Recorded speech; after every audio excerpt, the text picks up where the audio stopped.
Balikan natin ang aksyon sa PBA Season 50 Philippine Cup kagabi sa Inares Center, Antipolo City.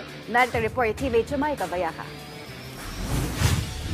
Pinataob ng NLEX Road Warriors ang Blackwater Bossing sa 99-88 na panalo sa pagpapatuloy ng PBA Philippine Cup nitong Miyerkules ng gabi, October 29 sa Antipolo City. Balance attack ang susi sa tagumpay ng NLEX sa pamumuno ni JB Bajío na may 23 points, 6 rebounds at 2 assists. Sumunod naman si Cyrus Torres na may 18 points at Robert Bolick na nag-record ng 15 points, 12 assists at 5 rebounds. Tatlong sunod na panalo ito para sa Road Warriors upang manguna sa standings.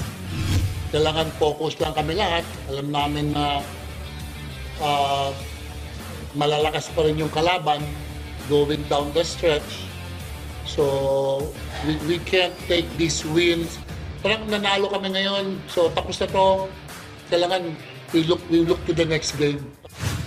Sa first half, lamang ang NLEX 47-37 pero nakahabol ang Blackwater third quarter matapos ang tres ni David Morel 65-69. Sa fourth quarter, nagbukas ng 8-0 run ang NLEX sa pamumuno ni Brandon Ramirez na tumira ng tres para sa 79-66 na lamang. Umarangkada din si Bajío sa 7 sunod na puntos kasama ang 3-point play mula sa assist ni Bolick. Bago matapos ang laban, tumira pa ng tres sina Bolick at Torres habang sina Kevin Alas at Bajío ang nagtapos ng panalo.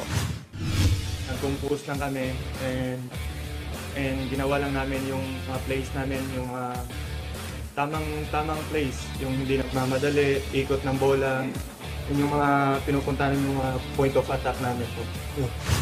Samantala sa second game, matinding comeback ang ipinakita ng TNT Tropang 5G matapos talunin ang Meralco Balls 100-98 sa overtime. Mabagal ang simula ng TNT pero bumawi sa ikalawang half at unti-unting binura ang lamang ng Meralco. Bida si Ray ng Batak na nagpatahimik sa Meralco matapos ang game-winning jumper sa huling segundo. Ang panalong ito ang nagtaas sa TNT sa 4-1 record kasabay ng NLEX Road Warriors sa tuktok ng standings. Nothing more needed to be said. The players responded. We were able to cut their lead in half by the end of the third. And I think the energy of the bench, Gio, Alalon, this guy Ray, and Henry were big off the bench for us. Bumagsak naman sa 3-4 ang Meralco Balls habang naghahanda sa kanilang East Asia Super League campaign. Susubukan namang dagdagan ng TNT ang kanilang panalo laban sa Terra Firma Jeep sa November 7 sa Inares Center, Montalban. Jamaica Bayaca para sa Atletang Pilipino para sa bagong Pilipinas.